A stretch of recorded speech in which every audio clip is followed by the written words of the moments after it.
Welcome to this trigonometry lesson. Today, we are going to explore how to move sine waves up and down on a graph. This is known as a vertical shift. By the end of this video, you will understand exactly how the constant term in a sine equation affects its position. First, let us recall the parent function.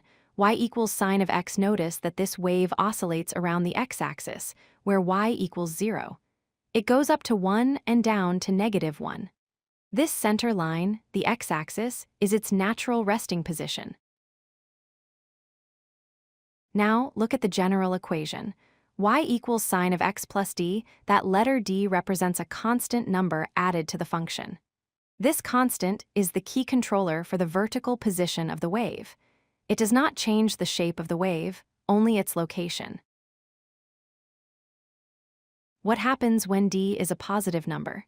If we add a positive value, like +2, every single point on the graph is lifted upwards by that amount. The entire wave shifts vertically up the y-axis. Conversely, if d is a negative number, like -1.5, the opposite happens. We subtract from every y value, causing the entire graph to slide downwards. The shape remains identical, it just sits lower on the grid. An easy way to visualize this is to think about the center line. The original center was y equals 0. When we add d, the new center becomes y equals d. We call this the midline. The wave will always oscillate evenly above and below this new line. Let's look at a concrete example. Y equals sine of x plus 3. Here, d is 3. We draw a new midline at y equals 3. The wave now oscillates between 4 and 2, centered perfectly on that line at 3.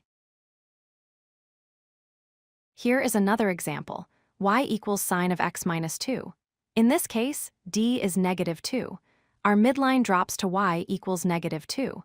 The wave now peaks at -1 and dips down to -3. You will often see the vertical shift combined with other transformations, like amplitude or period changes. In the equation y equals a sine bx plus d, the d term still performs the exact same job. It moves the graph up or down, independent of the stretch or squash caused by a and b. To summarize, the constant d is your vertical shift. A positive d moves the graph up, and a negative d moves the graph down. Always start sketching your graph by drawing the midline at y equals d first, then draw your sine wave around it. If you like this video, hit that like button and don't forget to subscribe. Visit codelucky.com for more such useful content.